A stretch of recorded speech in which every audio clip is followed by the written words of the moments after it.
There's one who deeply laments before this futile sigh. I will never leave you as orphans in this lonely world. 우리가 지난 시간까지 쭉 함께 살펴보고 있습니다. 약간 법에 대한 이야기가 매우 딱딱하게 느낄 수 있지만은 이거는 굉장히 성경적 법은 우리의 삶과 동떨어진 것이 아니라 우리의 삶과 매우 밀접하며 우리가 이것을 지킴으로 인해서 하나님의 형통, 즉 하나님께서 우리에게 주시는 상급이 있음을 기억할 수 있는 복된 저와 여러분 우리 모두가 다 되기를 주의 이름 간절히 소원합니다. 세상 법 지킨다고 누가 상 주나요? 아니에요. 그렇지 않아요. 안 지키면 벌을 받을진 몰라도 세상 법 지킨다고 해서 상 주는 나라는 아마 없을 겁니다. 그러나 성경은 다릅니다. 하나님의 말씀과 규례와 법도와 율례를 지키는 자에게마다 하나님은 하늘의 귀하고 아름다운 것으로 땅에 기름진 것으로 채우시고 복 주시겠다고 약속하셨기 때문에 오늘 이 시간 우리가 이 말씀을 생명처럼 기억하며 지킬 수 있는 우리 삼손 가족들이 다 되기를 주의 이름 간절히 소원합니다. 이 법규와 율례가 그래서 매우 중요하다. 제가 이 말씀을 드리면서 십계명 이후에 하나님은요 이 모세를 통해서 이스라엘 백성들한테 이제 더 구체적인 법규와 율례를 이제 전파하는데 오늘 우리가 함께 읽은 이 말씀 보면은 아주 굉장히 강력한 처벌에 관한 규정들 거기에 해당하는 범죄들 이제 이야기를 하는 거죠. 이미 앞선 십계명에 포함된 내용들이에요. 세부적인 이 규정이라고 이제 보시면 또 될 것 같아요. 살인, 폐륜, 유괴 이게 다 처벌은 동일합니다. 살인, 이 폐륜, 유괴는 다 어떻게 한다? 사형이다. 죽인다라는 거죠. 시대를 초월해서는요 이 세 가지 범죄가 다 중대 범죄라고 이제 일컬어지고 있잖아요. 우리 먼저 12절의 말씀을 보겠습니다. 사람을 쳐 죽인 자는 반드시 죽일 것이나 아멘. 사람을 쳐 죽인 자는 반드시 죽일 것이나 라고 이야기하고 있어요. 자, 이 말씀을 하나님께서 모세에게 가르치라고 주신 법이에요. 자, 이 말씀을 들었을 때 가장 뜨끔했던 사람이 누굴까요? 모세 자신이죠.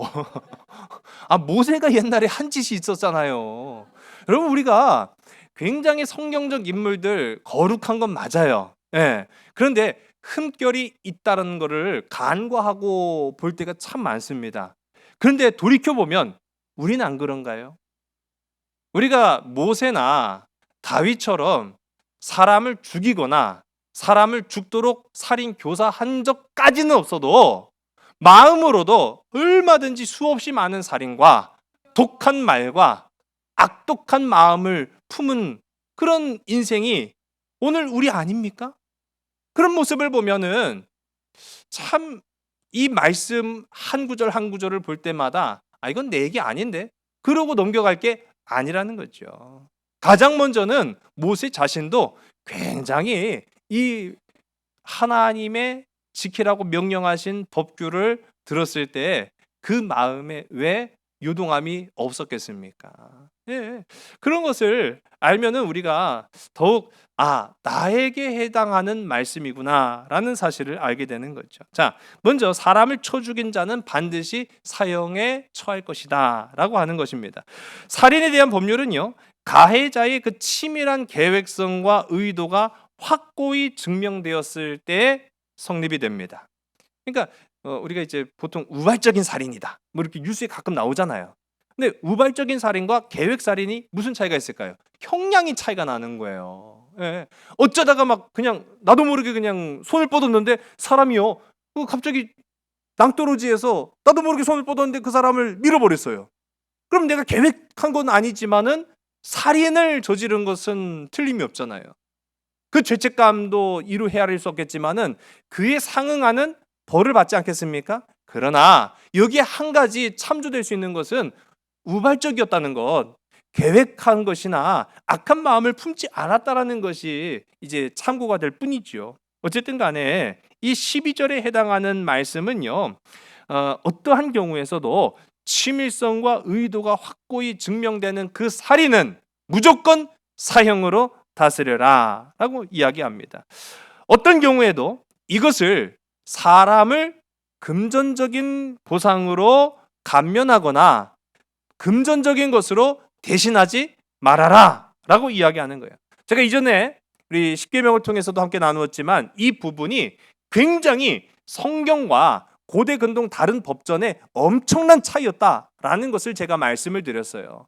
왜냐하면 예를 든다면은 이 다른 함무라비 법전이라든지 그런 고대 근동의 거의 비슷한 시기에 세워졌던 법령들을 보면은 사람 목숨일지라도 돈으로 대신할 수 있었어요. 그런데 성경은 예외가 없습니다. 우발적인 것이 아니라 계획살인에 관하여서는 그 어떠한 금전으로도 대신하지 말 것이요 오직 생명은 무엇으로? 생명으로. 생명은 생명으로 값을 치를 것을 이야기합니다. 우리 13절과 14절의 말씀을 보겠습니다. 만일 사람이 고의적으로 한 것이 아니라 나 하나님이 사람을 그의 손에 넘긴 것이면 내가 그를 위하여 한 곳을 정하리니 그 사람이 그리로 도망할 것이며 사람이 그의 이웃을 고의로 죽였으면 너는 그를 내 제단에서라도 잡아내려 죽일지니라. 아멘. 우발적인 살인이라는 거죠. 고의가 아니거나 계획적인 살인이 아니었을 경우에는 살인죄로는 적용하지 않는다라고 하는 그런 모습을 봅니다. 화면에 보시면은 이게 이제 이스라엘의 지도인데 빨갛게 이제 표시를 해놓은 6개의 지점이 있죠. 여기가 바로 도피성의 위치입니다. 그 보시면은 알 수 있는 것처럼 어디에서든 쉽게 접근할 수 있도록 군데군데에 도피성을 배치해 놓고 있음을 우리가 보는 거예요. 자, 그러면 이 도피성의 목적이 무엇이냐? 그렇게 우발적으로 살인을 저질렀으나 피해자의 가족들이 원한을 가지고 있을 거 아니에요. 아무리 고의를 가지고 사람을 죽이지는 않았어도 피해자 가족은 원한이 있을 거 아니에요. 그러면은 어떻게 해서든 보복하고 복수하려고 하는 시도가 분명히 있을 거란 말이죠. 이런 일을 대비하기 위해서 이런 사람들이 피신할 수 있도록 그의 생명을 보존할 수 있도록 이 도피성을 만들어 놓았다라고 하는 것입니다. 그런데요, 중요한 거는 고의로 죽였는데 거짓말할 수 있잖아요. 일부러 낭떠러지로 밀었지만 실수였다라고 말할 수 있잖아요. 그런 경우에도 이런 사람들이요 도피성에 숨어 들어갈 수 있다는 말이에요. 사람 말이야 어떻게 믿을 수 있겠습니까? 그런데 그 사람 말만 들으면은 자기는 일부러 그랬던 게 아니란 말이에요. 근데 이러저러한 인과관계, 뭐 그 사람이 평상시에 원한을 가지고 있다든지, 그리고 또 목격자, 제가 지난 시간에도 우리 십계명을 함께 말씀을 나누면서 증인이 굉장히 중요한 역할을 한다라는 것을 제가 말씀드렸어요. 목격자가 있었던 거예요. 저 사람이 고의로 하던데요, 일부러 밀었던 것을 제가 보았습니다 라고 하면은 그가 설령 도피성에 숨어들었다 할지라도 끌어내려 죽여라 라고 이야기합니다. 굉장히 매서운 그런 말씀이지요. 이렇게 살인에 관하여서 엄격하게 규정을 하고 있는 그런 모습들을 이제 오늘 우리가 함께 읽은 이 본문의 말씀을 통해서 알 수 있어요. 이어서 15절과 17절의 말씀을 우리 화면을 보시고 함께 읽습니다. 자기 아버지나 어머니를 치는 자는 반드시 죽일지니라. 자기의 아버지나 어머니를 저주하는 자는 반드시 죽일지니라. 아멘. 일종의 폐륜이죠. 부모에게 폭력을 가하거나 학대하는 등의 폐륜은 일말의 예외 없이, 어떻게 보면은 저주하는 말이라고 하는 그 표현으로 성경에 언급이 되어 있습니다만은 부모를 업신 여기는 거예요. 한마디로 말하면 이 저주하는 말의 그 범위는 여러 가지일 수도 있습니다.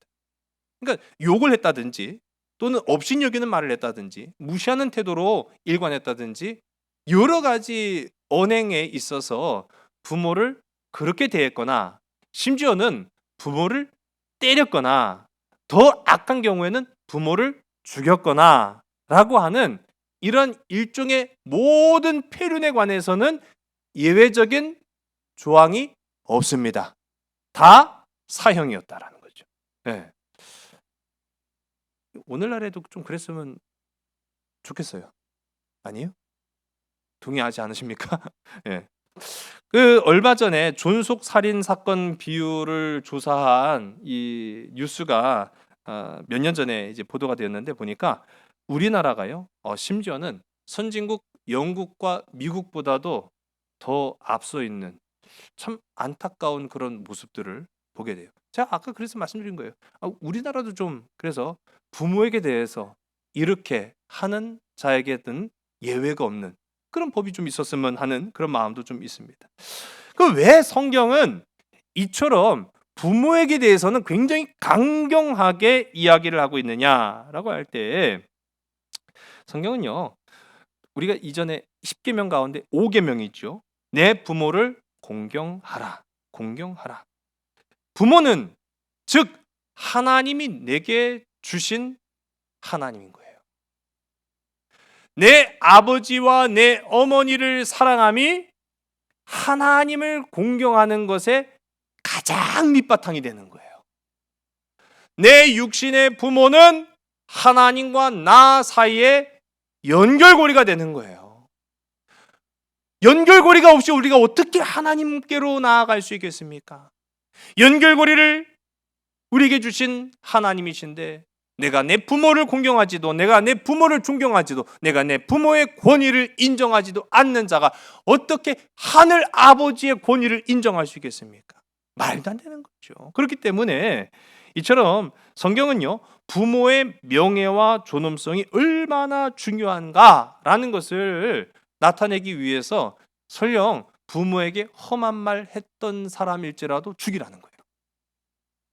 부모를 상해하는 것 정도가 아니라 함부로 대하는 것만으로도 죽어야 된다는 거죠. 비슷한 예로 제가 아까 전에 자꾸 이렇게 비교를 하고 있습니다만은 고대 근동에 있었던 함무라비 법전의 경우에는요 부모를 때리는 자녀의 손은 잘라라 그렇게 얘기하고 있어요. 이것도 굉장히 센 거예요. 부모를 학대했어요. 부모를 심지어는 때렸어요. 그러면은 그 손을 잘라버리라는 거예요. 그런데 성경은 뭐하라고 합니까? 죽여라. 예. 자르는 걸로 되겠어요. 예.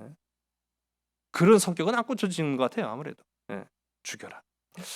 우리 16절의 말씀을 우리 화면을 보시고 함께 읽습니다. 사람을 납치한 자가 그 사람을 팔았든지 자기 수하에 두었든지 그를 반드시 죽일지니라. 아멘. 그래서 이제 중세 시대 유럽으로 넘어가게 되면 제가 지난 시간에도 잠깐 이 사람을 훔치는 것에 대한 계명이라고 했죠. 8계명. 도둑질하지 말아라라고 하는 것은 단순히 상대방 타인의 물건만을 훔치는 행위를 일컫는 것이 아니라 사람도 훔칠 수 있다라는 거예요. 사람도 훔치는 거예요. 유괴죠, 유괴. 애나 어른이나 남자나 여자나 훔칠 수 있어요. 그것이 나에게 경제적 이익이 된다라고 한다면 사람은요 참 그 마음이 때로는 악독할 때가 많아요. 그래서 그 사람을 훔쳐서 팔거나 또는 그 훔친 사람을 내 수하로 또는 종으로 부려먹거나 하는 경우가 있었다라고 하는 겁니다. 이것에 대해서 중세 신학자들이 너무너무 고민한 거예요. 왜? 이 중세 시대는요 노예가 당연한 것이었고 노예를 만들기 위해서 어떻게 해야 돼요? 빼앗아야 되는 거예요. 침략하고 빼앗고 훔치고 팔고 마치 사람을 물건처럼 취급하던 시대에 신학자들은요 종교개혁을 이루었던 수없이 많은 신학자들은 이것이야말로 계명을 어긴 행위가 아니냐라고 이야기한 거죠. 이처럼 이 노예 제도는요 불로소득을 누리는 이들에게는 언제나 큰 유혹이 되었습니다. 제가 지난 시간에 조선시대 양천교혼이라고 말씀드렸잖아요. 양반과 노비가 결혼하여 낳은 자식은 노비가 되는 거예요. 즉 내 집안의 재산이 되는 겁니다. 일할 때 부려먹는 거예요. 그러니까 제가 그 생각하는 아니 그 존경받아 마땅한 그런 분들도 양천교혼을 통해서 세금도 안 내고 재산도 불리고 일석이조거든요. 그런 식으로 자신의 이 식소를 늘려가면서 재산을 불렸는데, 그러면 나는 유유자적 살아가고, 어떻게 보면은 선비들의 삶이 뭐 잘 사는 사람과 못 사는 사람의 차이는 있겠습니다만은 어쨌든 간에 보통 잘 사는 선비들이 뭐 노동을 합니까?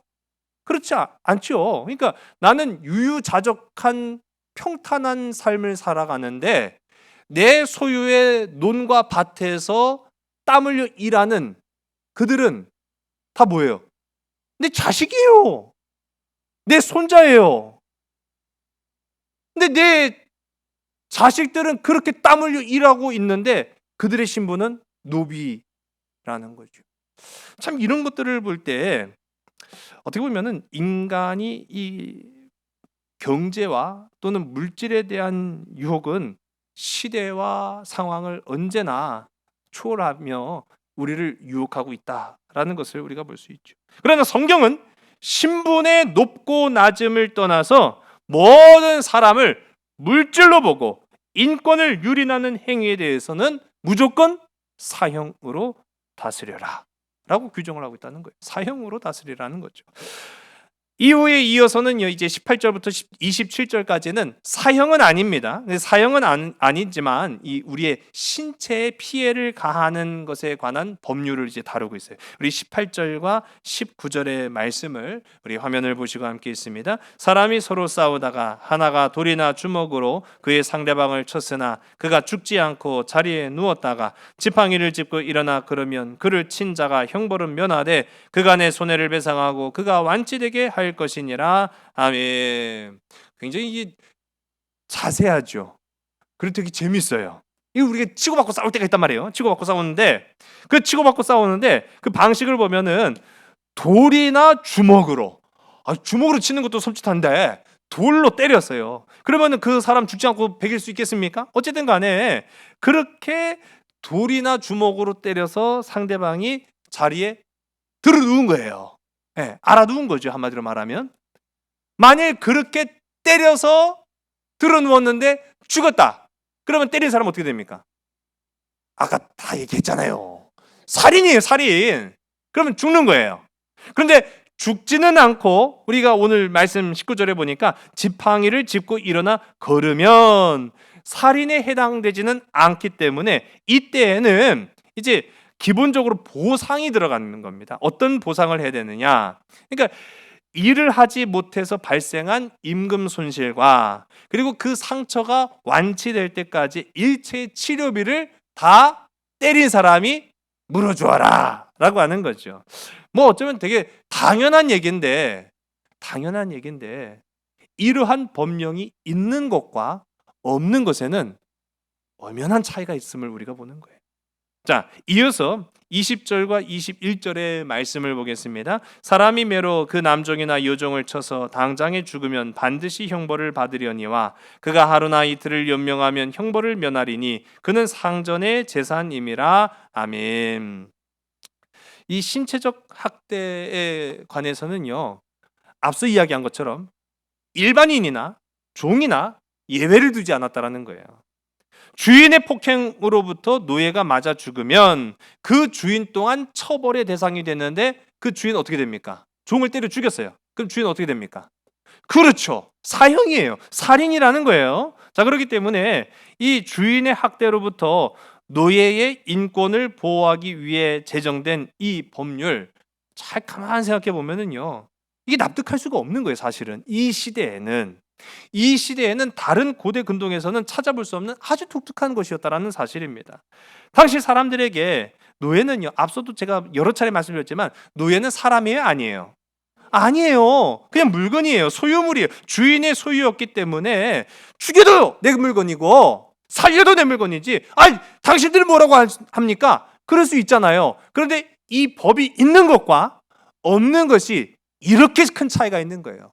하나님께서 이스라엘 백성들에게 이와 같은 법을 주심으로 인해서 더 이상 이 노예는 소유물이지만 인간이 아니라고 내가 여길지라도 하나님이 아니라는 거예요. 하나님이 아니라고 하면 내가 100번 1000번 우긴들 소용없어요. 하나님이 아니라고 하기 때문에, 그래서 이 노예의 죽음에 대한 책임을 너도 면할 수 없다, 그렇게 이야기하는 겁니다. 오직 성경만이 노예를 사람으로 보고 있다는 것이요, 굉장히 중요한 부분이죠. 이러한 법이 있기에 어떻게 보면은 주인도 노예를 함부로 대하지는 않았을 겁니다. 예. 그 노예 설령 때렸어요. 죽었어요. 그럼 어떻게 되는 거예요? 나도 죽어요. 죽으면 안 돼요. 한마디로 말하면 노예의 생명과 나의 생명은 하나다. 예, 맞아요. 똑같다. 또는 노예의 생명과 나의 생명은 이어져 있다. 하나다라는 것을 생각하게끔 만드는 거예요. 여러분, 내 이웃을 내 몸과 같이 어떻게 하라고 했죠? 사랑하라. 왜요? 우리는 개별적인 존재로 여길 때가 많아요. 네 인생은 네 인생이고 내 인생은 내 인생이지, 뭔 상관이야? 아니에요. 하나님이 보시기에는 너와 나의 삶이 하나다, 이어져 있다라는 거예요. 노예와 주인의 생명이 하나인 것을 이 법령을 통해서 비로소 이스라엘 사람들은 알기 시작하는 거예요. 근데 재밌죠? 때렸어요. 때리긴 했는데 그 종이 바로 죽지 않고, 바로 죽으면 나 죽어요. 근데 바로 죽지 않고 하루나 이틀을 연명을 했다. 살아 있었다라는 거죠. 연명을 하고 죽어요. 그러면 어떻게 합니까? 형벌을 면하리니. 이건 도대체 무슨 까닭일까? 네, 무슨 까닭일까? 그런 생각을 해요. 아니, 종을 때렸지만 며칠을 더 살았다라는 것은 주인에게 면죄부를 주려는 것 아닌가? 그렇게 생각할 수 있는데, 아까 말씀드린 것처럼 종의 생명은 곧 누구의 생명이에요? 내 생명이에요. 설령 말 안 들어서 때렸다 할지라도 죽을 만큼 때리면 돼요, 안 돼요? 안 되는 거예요. 큰일 나는 거예요. 나에게 큰일 나는 거예요. 때렸지만은 죽을까 염려되는 그런 마음이 혹 있지 않겠습니까? 그럼 어떻게 할까요? 그렇죠. 반드시 치료하는 거예요. 때렸을지라도 치료하라는 거죠. 연명했다는 것은 그냥 내버려 뒀다라는 것이 아니라, 너 죽고 싶지 않거든 종도 죽지 않게 치료해줘라, 그 얘기인 거예요. 이런 측면으로 볼 때 성경은요, 이 노예나 종을 마치 주인의 물건이나 소유물처럼 여긴 것이 아니라 굉장히 중요하게 여겨라라고 하는 것을 우리가 볼 수 있는 대목이 됩니다. 그럼 22절의 말씀을 보겠습니다. 사람이 서로 싸우다가 임신한 여인을 쳐서 낙태하게 하였으나 다른 애가 없으면 그 남편의 청구대로 반드시 벌금을 내되 재판장의 판결을 따라 낼 것이니라. 아멘. 세상에는 뜻하지 않은 일들이 늘 일어나기 마련이죠. 두 사람이 싸우다가, 화면을 보시면은 재밌는 장면인 것 같아서 제가 이제 보여드리는데, 막 가운데 있는 분이 막 뭘 휘두르고 있어요. 그렇죠. 칼 휘두르면은 살아요, 죽어요? 천지장면 죽을 수도 있잖아요. 시비가 붙는데 막 칼고 막 확 휘두르는 거예요. 그러니까 옆에 있던 분이 이 칼 휘두르는 사람 팔을 붙잡으면서 어떻게 하고 있는 거예요? 부추기는 거죠. 죽여! 그러고 있는 거예요? 아니죠. 말리는 거. 뭘 봐도 말리는 것처럼 보이잖아요. 김씨 왜 그래? 그러지 마! 막 하면서 이렇게 말리는 거예요. 그런데 이따금씩 그런 뉴스를 봐요. 예. 격분해갖고 그 분에 이기지 못해서 사람을 때립니다. 성경이 이런 것처럼 주먹으로 때릴 수도 있고, 또 돌로, 흉기로 때릴 수도 있고, 심지어는 죽일 목적으로 칼로 막 이렇게 휘두를 수 있단 말이에요. 그런데 옆에서 말리는 사람이 김씨 왜 그래 뭐 이렇게 하다가 우발적으로 말리는 사람을 푹 찔러버리는 거예요. 그런 뉴스들을 아마 가끔 보신 경우가 있을 거예요. 정작 싸운 거는 두 당사자인데 해를 입은 거는 옆에 있던 아무런 죄가 없던 사람이 해를 당할 수도 있다라는 거죠. 이게 큰 죄악 아닙니까? 예. 근데 오늘 우리가 함께 읽은 이 성경은 최악의 경우를 말하고 있죠. 그 옆에서 해를 당했던 사람이 누구예요? 임신한 여인이었다라는 거예요. 아니 보호해 주어야 할, 그래서 가장 안전해야 할 대상인 임신한 아이를 잉태한 여인이 해를 당하였다라고 하면은 큰 문제가 되는 거죠. 이러한 경우에 두 가지 가능성을 제시를 하고 있습니다. 우리 23절서부터 25절까지의 말씀을 우리 화면을 보시고 함께 있습니다. 그러나 다른 애가 있으면 갑되 생명은 생명으로, 눈은 눈으로, 이는 이로, 손은 손으로, 발은 발로, 된 것은 된 것으로, 상하게 한 것은 상함으로, 때린 것은 때림으로 갚을지니라. 아멘. 임신한 여인이 만일 그렇게 이제 해를 당하고 막 아이쿠야 막 하면 이제 말리다가 그냥 꽈당 하고 넘어져서요. 그런데 이 여인은 크게 다친 것 같지 않으나 이 태중에 있는 아이가 유산을 해버렸어요. 그러면 이런 경우에 가해자는, 그래서 싸워서 그 여인을 넘어뜨린 당사자죠. 이 가해자는 피해자의 남편과 합의하여 상응하는 경제적 배상을 해 주어라 라고 성경이 명시하고 있습니다. 아, 이거 되게 비인격적이네요. 그렇죠?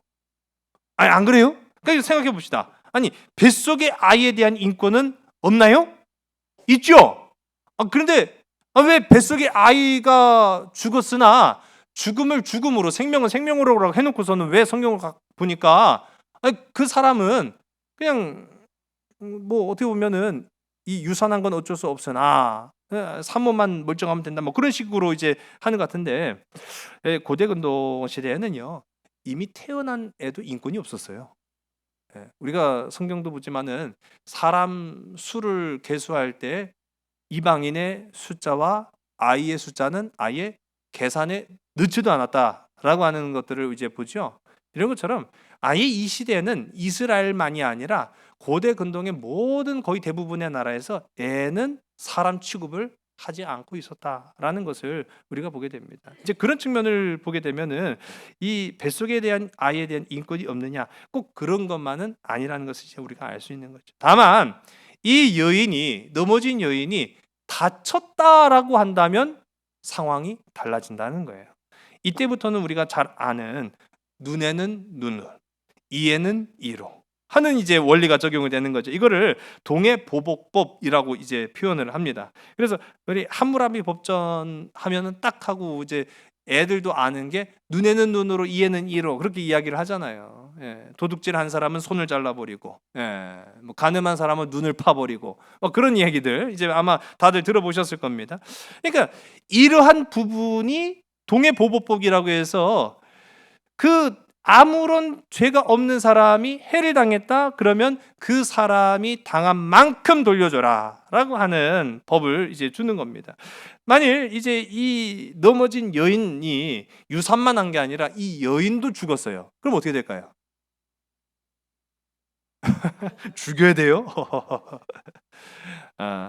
함무라비 법전에 이와 비슷한 상황이 그대로 써 있어요.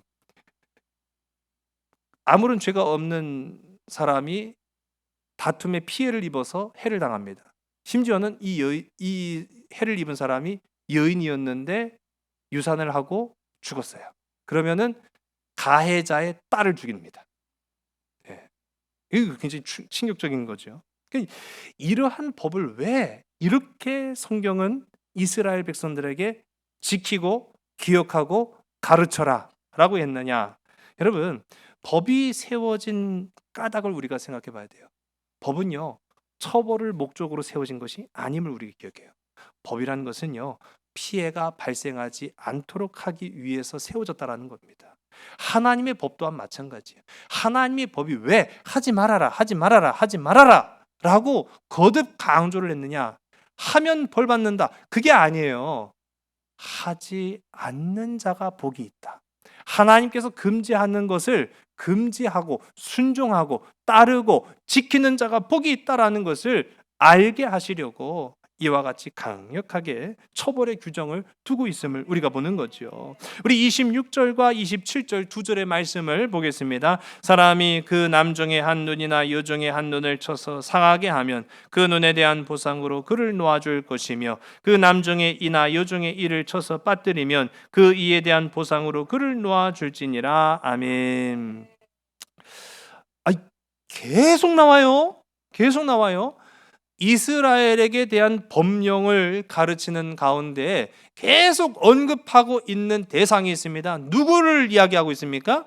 노예, 종, 노예에 관한 규정을 계속 언급하고 있어요. 여러분 이거 잘 기억하시기 바랍니다. 이것은요 한마디로 말하면 노예에 관한 법이 아니라 더 엄밀히 노예를 보호하기 위한 법규라는 것을 우리가 알 수 있는 거죠. 그만큼 사회적 약자에 대해서 하나님이 굉장히 민감하게 생각하고 계시다라는 것을 우리가 알 수 있는 대목이에요. 여러분 이 땅 가운데 오신 예수 그리스도는 우리의 영원한 치료자가 되시고 우리의 영원한 통치자가 되시고 우리의 영원한 위로자가 되시는 줄로 믿으신 여러분 되시기 바랍니다. 우리의 참된 의사가 되시는 분이 바로 우리 주 예수 그리스도이심을 기억하는 여러분 되시기 바랍니다. 여러분 요즘 의사들 또 이제 논란도 있고 말도 많고 그렇죠. 그들이 분명히 의사가 될 때 하는 선서가 있어요. 히포크라테스 선서라고 해서 옛날 이 히포크라테스라고 하는 의사가 어떠한 경우에서도 어떤 상황 가운데에서도 의사의 사명과 소명은 죽어가고 병든 자를 고치는 것, 그것이 금전적인 것이나 나의 만족과 유익을 위해서가 아니라 단순히 우리가 긍휼의 마음으로 사랑의 마음으로 죽어가는 자와 병든 자를 고치는 것이야말로 의사다라고 하는 것. 여러분 의사가 대접받는 이유가 바로 그겁니다. 단순히 그들이 똑똑하고 머리 좋고 좋은 대학 나와서 대접하는 것이 아니라 그러한 사명과 소명을 가지고 있기 때문에 그들이 존경받는 거예요. 근데 요즘 보면 그렇지 않은 것 같아요. 참 안타까운 시대를 단순히 그들만 뭐라고 할 수 있겠습니까? 전체적인 사회를 우리가 놓고 봐야죠. 그러나 우리 주님은 하나님께서는 이스라엘에게 어떻게 이야기했습니까? 심지어는 그 누구도 거들떠보지 않는 그 누구도 생각해 주지 않는 종일지라도 그들을 위해서 위로하고 그들을 지켜주며 그들을 보호해 주어야 한다라고 이야기합니다. 이것이 하나님의 뜻인 줄로 믿으신 여러분 되시기 바랍니다. 노예를 죽이면 당연히 주인도 죽어요. 아까 얘기한 것처럼. 다만 주인과 노예의 신분차가 엄연한데도 불구하고 제가 말씀드렸잖아요. 아니 지난 시간에 우리 함께 나눈 말씀 보면은 이스라엘은 그야말로 노예 천국이에요. 아니 노예 생활 6년만 하면 7년째는 해방되는 나라고 세상 어디 있어요.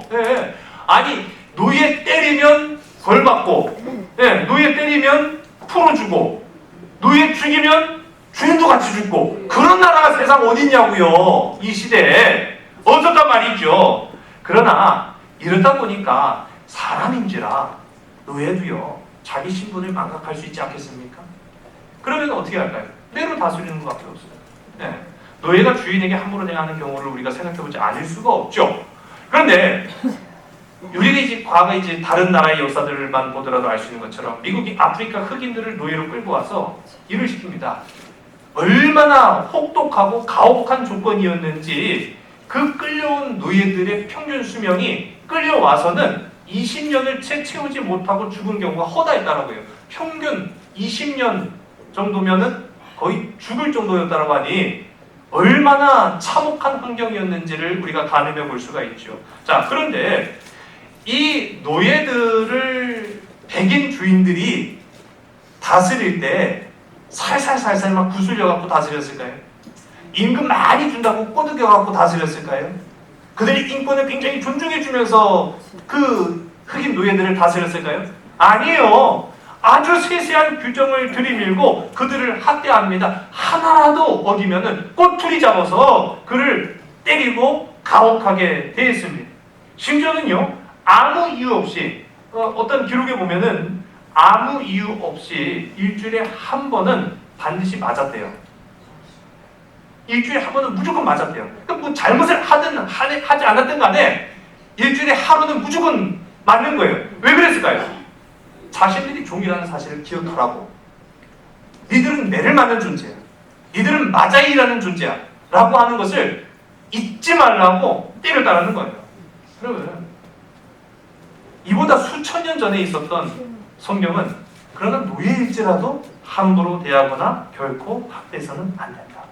심지어 죽지는 않았어도 의도적인 폭행에 대해서만큼은 그에 걸맞는 보상을 주어라. 그것이 무엇입니까? 자유를 주어라 라고 이야기를 하고 있는 거죠. 야, 참 제가 그래서 이 하나님께서 이스라엘 백성들에게 주신 이 명령의 말씀을 보면은 하나님은 사랑의 하나님이시다. 하나님은 연약한 우리를 돌보시는 참 위로의 주님이시다 라는 사실을 우리가 깨닫게 되는 거예요. 본문에서 우리가 주목할 것은요, 우리 문법적으로 보게 되면은 뭐뭐 하는 자, 뭐뭐 하는 자, 이걸 분사 구문이라고 해요. 이게 뭐뭐 하는 자, 뭐뭐 하는 자, 이걸 반복적으로 언급하고 있습니다. 한마디로 해서 이 해서는 안 될 일을 저지르는 사람들을 규정할 때 뭐뭐 하는 자, 뭐뭐 하는 자, 때리는 자, 살인하는 자, 폭행하는 자, 저주하는 자, 뭐 이런 식으로 계속 뭐뭐 하는 자, 뭐뭐 하는 자 나오죠. 자, 무슨 말이겠습니까? 사람과 관련됐다라는 거예요. 사람과. 우리 한번 따라해볼까요? 사람이 문제다. 어서 많이 들어본 얘기야. 그런 거 아닌가요? 사람이 문제라는 거예요. 다시 한번 사람이 문제다. 그러나 하나님은 사람에게 소망을 주셨다. 할렐루야. 사람이 문제예요. 사람이 문제라는 것을 오늘 우리가 함께 읽은 이 말씀을 통해서만 보더라도 알 수 있는 거예요. 문제를 일으키니 사람이 있었다라는 거예요. 사회 문제는요, 즉 한마디로 말하면 사람 문제예요. 사회가 혼란스러워지는 것 사람 문제예요. 정치가 어지러워지는 것 사람 문제입니다. 전쟁의 문제가 발생하는 것 사람이 문제인 겁니다. 자연 환경이 파괴되는 것 사람이 문제입니다. 경제적인 문제가 발생하고 물가가 요동치는 것 알고 보면 사람이 문제인 겁니다. 집은 났는데 살 집은 없고 해를 거듭할수록 집값이 천정부지로 치솟아 오른다. 그런 뉴스를 많이 듣잖아요. 집 문제일까요? 땅 문제일까요? 제도적 문제일까요? 사람이 문제예요. 사람이 문제예요. 여러분, 오늘 우리가 함께 읽은 이 법령을 보게 되면은 결국은 뭐뭐 하는 자, 뭐뭐 하는 자 다 사람이 문제라는 것을 우리가 알게 돼요. 그러나 왜 하나님은 그 사람에게 소망을 주셨는가? 여러분, 우리 한번 따라해볼까요? 사람이 바로 되어야 한다. 여러분, 하나님은 그 법령을 주심으로 인해서 바로 되어야 하는 사람의 삶이 어떠한가? 라는 것을 우리에게 일러주신다는 거예요. 사람의 행실을 바로 잡아야 된다는 사실이죠. 여러분, 오늘 이 한 줄 말씀을 기억하시면서 내가 먼저 바로 되어야 된다. 내가 먼저 하나님의 말씀 앞에 바로 되어야 한다라는 사실을 기억하는 여러분 되시기 바랍니다. 사람을 치는 행위는 생명을 경시하는 행위예요. 사람을 때려놓고 나 죽을 줄 몰랐습니다라고 하는 말은요, 근본적으로 그 사람은 기본이 안 된 사람인 거예요. 자기 부모에게 폭력을 행사하는 짓은요, 생명의 근원을 경시하는 행동이라는 거죠. 사람을 납치해서 파는 것은 생명을 존중하지 않는 짓이라는 거예요. 자기 부모를 저주하는 것은 생명의 근원을 모독하는 행위가 된다라고 성경은 말하고 있습니다. 생명을 존중하는 것은 창조주 하나님을 존중하는 것이고, 생명을 귀히 여기지 않는 것은 하나님을 멸시하는 것이다 라고 하는 것입니다.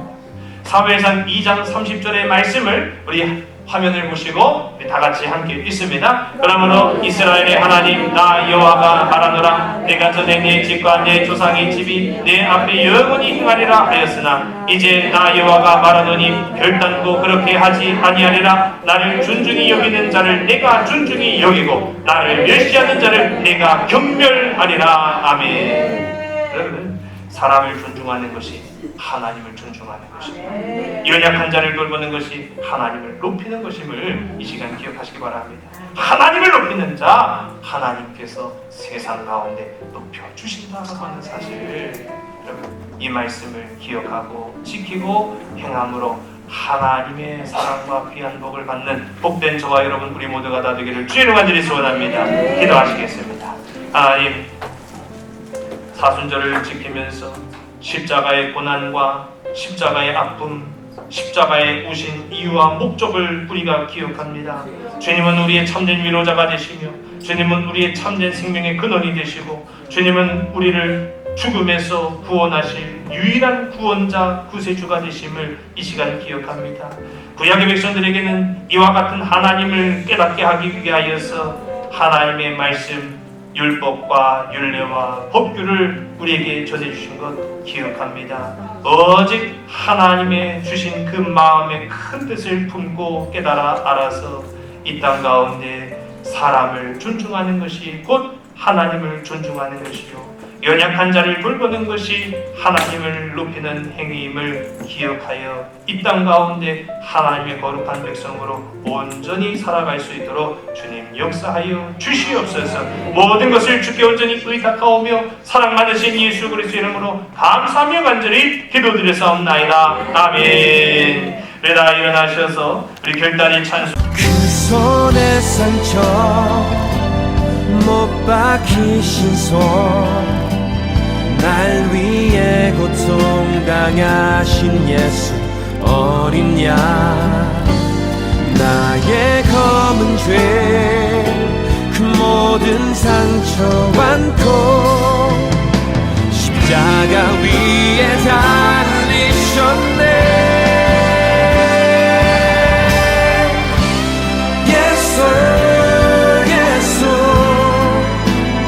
나의 구원자 예수, 예수. 모든 것을 잃어도 예수를 얻으니 나는 이 길을 가리라. 예수, 예수. 나의 구원자 예수, 예수.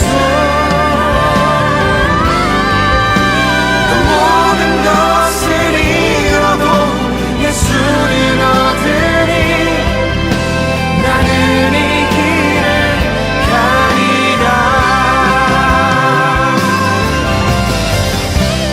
예수, 예수. 나의 구원자 예수, 예수. 모든 것을 잃어도 예수를 얻으니 나는 이 길을 가리라. 나 주만 사랑하리라.